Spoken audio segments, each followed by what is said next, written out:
Ogu akabaruho obu ebingonzi byokwebaganisamu omu by'obutegeki omu madiini hamwe n'enganda byashweka Uganda eherize kwetegeka.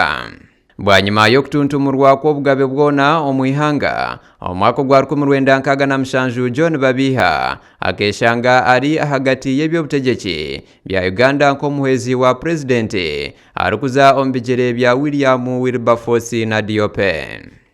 Okwikiriza okukorera omuri gavumenti ya Milton Obote owahireho engenderwaho y'eihanga ahakwetegeka kikamusiiga izina ribi. Kwonka ebyo byona n'obyabeireho teine orukubasa kwehuzya emirimo eyakorire ihanga.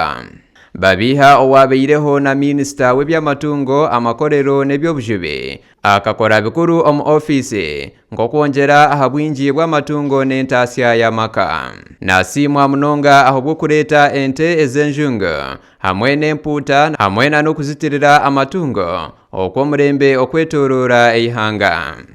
Babiha akatoranwa Milton Obote kuza aha rukiiko rwa National Assembly eyabeire eri Paramenti obunaku obwo okujwekera Tooro bwanyuma y'okwetsimba emirundi ebiri arikusingwa omu Karuru omwaka gwa 1961 hamwe na 1962.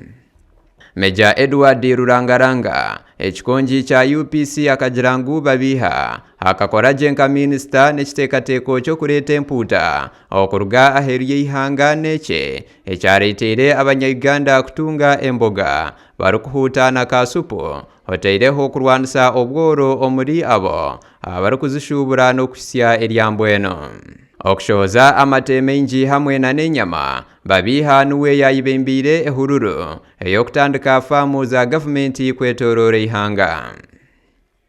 Omu bunaku bwa John Babiha nibwe ebijuju byabeire byerisize karungu kwonka eby'obujanjabi by'amatungo bikaba byemerire gye obwo ekitebe kikuru kiri Entebbe n'amataagi g'ebyobuhingi n'oburiisa getoroire ihanga ekyakyenderize enjara. Obote kuyayihirwe ahangoma omwaka gwa 1971 Babiha nawe yayirukira omu buzahe yagaruka Amini aherize kuruga aha butegeki. Ogu akafa 1982.